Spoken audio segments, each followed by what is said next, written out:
This man couldn't use magic, but he had trained his body to perfection. Every time he came home, he would accidentally break the door down. His father hated this destructive habit, so whenever Bandido went out to train, his father insisted on opening the door for him. But this time, Bandido wasn't heading out for training. He sneaked into town because today the bakery was releasing a limited edition cream puff, his absolute favorite. When he arrived, he was thrilled, but as he paid, he accidentally crushed the coins in his hand, flattening them completely. The shop clerks were stunned. What shocked them even more was that Bandido calmly reshaped the coins back to their original form with his bare hands. Moments later, he happily walked out with his cream puff. Just then, a gust of wind blew his hat away. The crowd around him froze in fear. In this world, anyone without a magic mark was considered cursed. The town sheriff quickly received word. Someone without a mark had been spotted in the streets. Bandido had no idea how serious this was. As he headed home, he accidentally bumped into a drunken officer. The officer demanded compensation for his clothes, but Bandido misunderstood and ended up tearing the uniform even more. Bandido awkwardly offered to wash it for him. The officer was about to lash out when the sheriff arrived. He noticed right away that Bandido had no magic mark and moved to arrest him. Suddenly, Bandido's father appeared, pulling him away to safety. Once they got home, his father was furious. He scolded Bandido harshly and warned him never to go into town alone again. Bandido didn't argue. He just kept apologizing. As punishment, his father made him redo his morning training. While Bandido was out, his father noticed a magical bird outside the window. By the time he realized what it meant, Coraman had already arrived. Coraman demanded that he hand Bandido over. Meanwhile, in the forest, Bandido was powering through his training. In just minutes, he was finished again.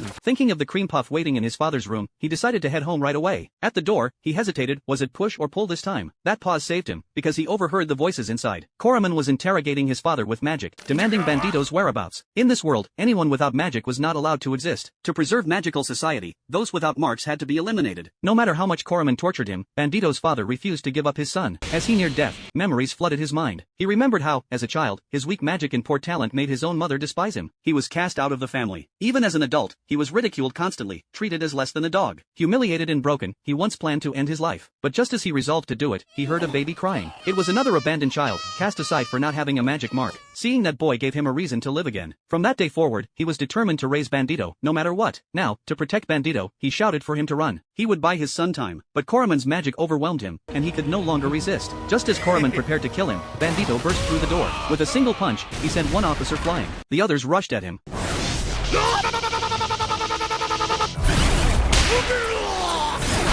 His father couldn't understand why hadn't Bandido run, but to Bandido, his father was his only family. Seeing him tortured filled him with rage. He swore he'd send them all to hell. Coraman was outraged at Bandido's defiance. How could a boy with no magic dare mock him? He raised his staff and unleashed a high-level spell, the same one he had once used to drive away a dragon. But Bandido didn't even flinch. A beam of violet light shot from Coraman's staff, slamming into Bandido's home. The explosion shook the entire building. But when the smoke cleared, Bandido was standing there without a scratch. Coraman was dumbfounded. He had just seen it with his own eyes. A spell that could slay a dragon had been swatted aside by Bandido with a single palm strike. Coraman's